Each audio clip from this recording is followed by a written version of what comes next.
Bismillahirrahmanirrahim. Assalamualaikum warahmatullahi wabarakatuh. Alhamdulillah nahmaduhu wa nasta'inuhu wa nastaghfiruh wa na'udzu billahi min shururi anfusina wa min sayyi'ati a'malina. Man yahdihillahu fala mudilla lahu wa man yudlil fala hadiya lahu. Asyhadu an la ilaha illallah wa asyhadu anna Muhammadan abduhu wa rasuluhu. Amma ba'd. Ayyuhal ittaqullah haqqa tuqatih wa la tamutunna Allah Ta'ala bi'idhnihi karim. Alhamdulillahi samii'il 'aliim minasyaitonir rajiim. Wa innaka la'ala khuluqin 'aziim. Wa qala Allah, laqad kana lakum fi Rasulillahi uswatun hasanah liman kana yarjullaha wal yawmal aakhir wa dzakarallaha katsiran. Sallallahu alaihi wasallam. Jamaah salat zuhur rahimahullah. Allah Subhanahu wa Ta'ala dalam surat Al-Qalam ayat 4 menyanjung akhlak dan budi pekerti Rasulullah dengan kata wa innaka la'ala khuluqin 'aziim, dan sesungguhnya engkau benar-benar memiliki budi pekerti yang sangat agung. Hal inilah yang kemudian Allah Subhanahu wa Ta'ala dijadikan role model atau perlawanan bagi kita, bagi manusia. Laqad kana lakum fi Rasulillahi uswatun hasanah. Sesungguhnya ada keteladanan bagi kalian pada pribadi Rasulullah sallallahu alaihi wasallam. Tapi tidak semua orang akan mengidolakannya. Allah mencatatkan mereka yang akan mengidolakannya adalah liman kana yarjullaha wal yawmal aakhir wa dzakarallaha katsiran. Orang-orang yang mengharapkan Allah, mengharapkan ridha Allah, mengharapkan cinta Allah, mengharapkan rahmat Allah, dan orang-orang yang ingin mendapatkan keselamatan dan kebahagiaan nanti di yaumul akhir saja yang akan mengidolakan Nabi Muhammad SAW. Juga yang mereka mengingat tentang Allah dengan sebanyak-banyaknya. Mudah-mudahan kita berharap kita termasuk yang liman kana yarjullaha wal yawmal akhir wa dzakarallaha katsiran. Karena dengan begitu kita akan mendapatkan keberuntungan yang besar dari dunia maupun di akhirat. Saya konsekuensinya kita harus menyelami seperti apa sosok dari uswatun hasanah yang oleh Allah Subhanahu wa Ta'ala direkomendasikan ini, yang oleh Allah Subhanahu wa Ta'ala disanjung dengan pujian setinggi-tingginya, la'alla khuluqin 'aziim.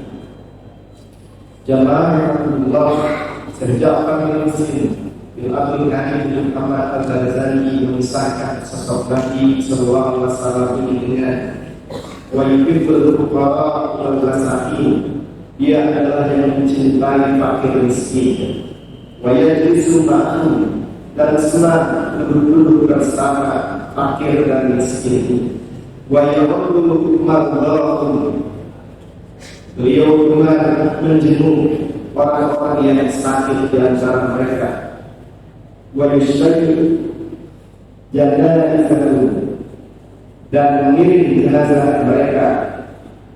Wala yuhaqqiru fakir, dan tidak pernah menghina karena kefakiran mereka. Gambaran ini menunjukkan betapa Rasulullah SAW sangat memuliakan orang-orang yang tidak mampu, orang-orang yang tidak berdaya, orang-orang yang du'afa, disebutnya mereka yang fuqara wal masakin. Jamaah rahimahullah, Imam At-Tirmidzi menjelaskan dari pekerti Rasulullah yang mengagumkan ini bersumber dari Ummul Mukminin Sayyidah Aisyah radhiyallahu anha. Disebutkan bahwasanya Rasulullah SAW bukanlah orang yang keji. Beliau tidak membiarkan kekejian, tidak mengeluarkan suara keras di pasar-pasar, dan tidak membalas kejahatan orang lain dengan kejahatan. Beliau suka memaafkan dan berjalan baik. Rasulullah SAW juga tidak pernah memukul sesuatu dengan tangannya kecuali tatkala beliau berjihad fisabilillah. Beliau tidak pernah memukul pembantu dan wanita. Aku mendengar Jabir bin Abdullah radhiyallahu anhu berkata, tak pernah aku mendengar Rasulullah SAW memintai sesuatu kemudian beliau berkata tidak. Sayyidah Aisyah pernah ditanya, apakah yang dikerjakan Rasulullah SAW di rumahnya? Sayyidah Aisyah menjawab, beliau adalah seorang manusia biasa. Beliau adalah seorang yang mencuci bajunya sendiri, memerah susu kambingnya sendiri, dan melayani dirinya sendiri. Suatu hari Rasulullah SAW meminta Abdullah bin Mas'ud membacakan Al-Quran. Beliau bersabda, bacakan Al-Quran itu masih terheran. Lalu bertanya, ya Rasulullah, mana mungkin aku membacakannya kepada anda? Bukankah dia diturunkan kepada anda? Nabi SAW menjawab, sungguh aku ini mendengarkannya dari suara aku. Maka Ibnu Mas'ud membacakan surat An-Nisa sampai ayat wajibna bika ala haulai syahidah, dan ketika kami mendatangkan Nabi Muhammad sebagai saksi atas mereka. Abdullah bin Mas'ud menceritakan bahwa melihat kedua mata Rasulullah kejujuran dari mata. Rasulullah SAW tidak pernah menyatakan roti dan tidak pula dengan daging kecuali dalam keadaan dhafar. Malik bin Dinar berkata, bertanya kepada seorang laki-laki dari Rasulullah, apa yang dimaksud dengan dhafar? Ia menjawab, makan bersama orang lain.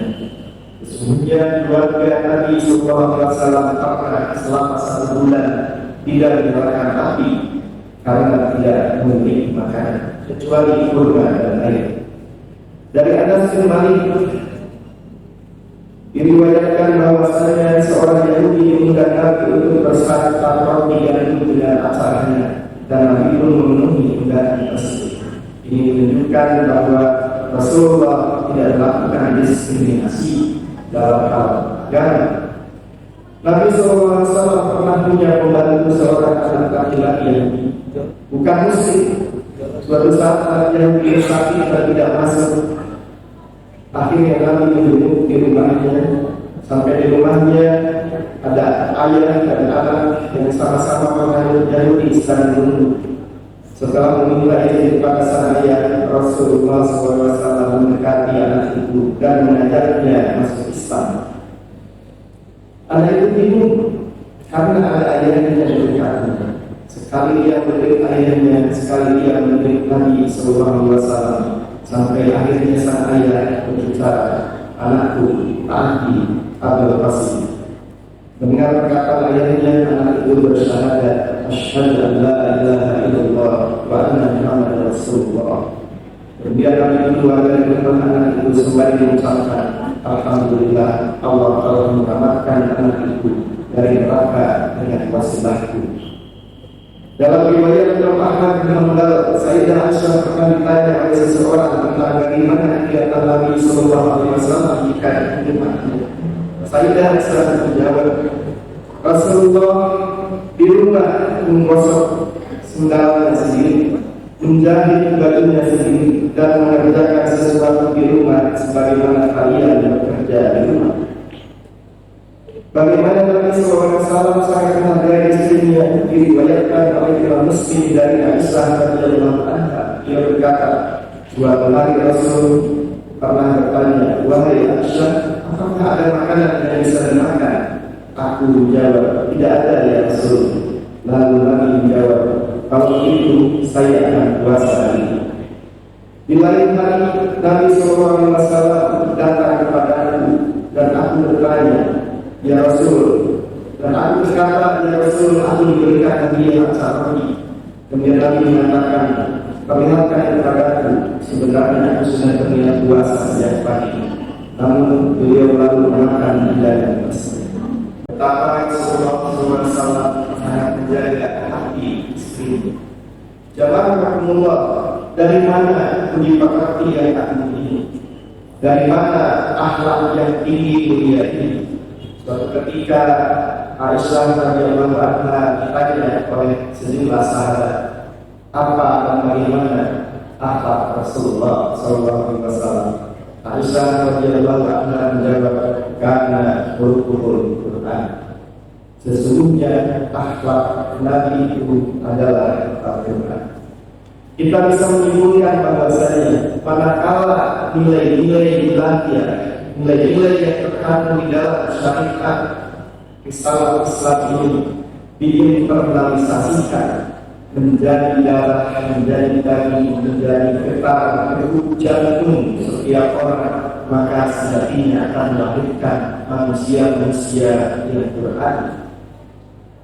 Mungkin nanti kita bisa menjawab karena ulul Quran, apa saja akhlak mereka adalah Al-Quran. Kita contoh di dalam Al-Quran surat Al-Imran ayat 159. Allah Subhanahu wa taala berfirman, "Fabima rahmatin minallahi ta'ala lakum fa'azzan wal qalbi dan taqulu bi haqqi fa'fu anhum wastaghfir lahum wa syawirhum fil amri fa idza azalta fatawakkal 'ala Allah innallaha yuhibbul mutawakkilin." Artinya bahwasanya disebabkan rahmat dari Allah telah kamu Muhammad berlaku lemah lembut terhadap mereka. Sekiranya kamu bersikap keras bagi berhati kasar, tentulah mereka menjauhkan diri dari segala itu. Karena itu maafkanlah mereka, mohonkanlah ampunan bagi mereka, dan bermusyawarahlah dengan mereka dalam urusan. Kemudian apabila kamu telah menggunakan daya, maka bertawakallah kepada Allah. Sesungguhnya Allah menyukai orang-orang yang bertawakal kepadanya.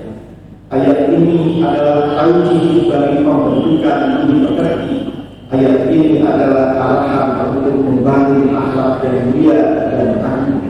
Bahwasanya seorang yang beriman mestinya adalah seorang yang bersikap lembut, hati yang penuh belas kasih, yang mencerminkan rahmat-Nya Allah Subhanahu wa taala.